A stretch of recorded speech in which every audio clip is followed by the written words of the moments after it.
Hello, Dabahon. So ngayon ay maghahanap ulit tayo ng masusugod na bahay. So nandito nga kami, nagbabiyahe na kami ni Palingkero papunta sa ating susugurin. So naghanap-hanap tayo dito sa lugar na ito.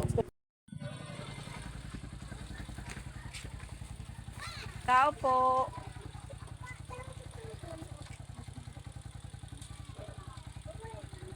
Tao po.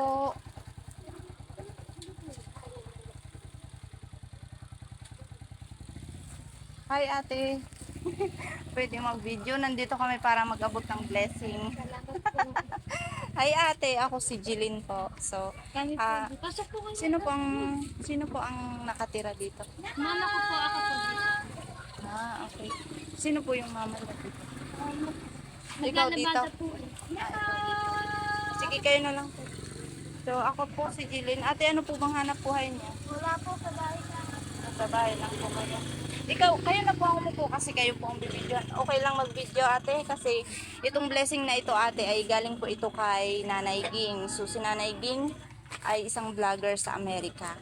So nag-aabot-abot siya ng blessing sa mga kababayan natin dito, sa mga mahihirap na pamilya. So kayo po ang nasugod namin dito. Ito pong Napili niya. itong programang ito ay tinatawag po naming Sugod Bahay ni Nanay Gingot. So, si Nanay Gingot po ang nagpapabigay nito. So ito po, meron po kaming, meron akong dalang, ayan. So, ito ate, may dala po akong bigas para sa inyo. At saka, ano po bang hanap buhay nyo Wala ate? po sa bahay lang. Sa bahay lang kayo. Tsaka yung asawa nyo, Kakaalis lang po. ito anak nyo to? Opo. Tsaka dalaw po yan. So, ito Nanay Ging, sila po ang napili natin na masugod at mabigyan ng blessing. So, ate, ano po bang pangalan niya? Marilyn po.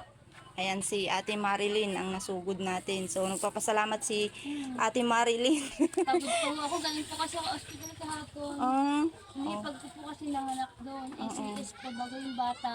Nasa incubator pa po. Ini-incubator. Kulang daw po sa buwan. Sa buwan. Sige po. At meron po tayong ano dito, meron pang, ang tawag doon? Mga grocery dito. Yan, meron pang grocery. Marami pong salamat. Tsaka meron din pong pakimkim si Nanay Ging. So, Nanay Ging, si Ate Marilyn ang ating napili at ang bahay nila ang ating nasugod. So, Ate Marilyn, ano po bang masasabi niyo kay Nanay Ging? Maraming pong salamat. Kasi ako po yung napili. Ayun. At kailangan din po. Sana po Ate Marilyn ay makatulong po yan po para sa inyo. No? Ayan. Bigas na kami. Wala pa kayong bigas. So, ito yung Nanay Ging, mga anak niya. Ayun. So, Ate Marilyn, salamat po sa pagpapasok niyo po sa amin dito. Alis na po kami. Salamat. God bless po. God bless din sa inyo. Ingat po kayo palagi.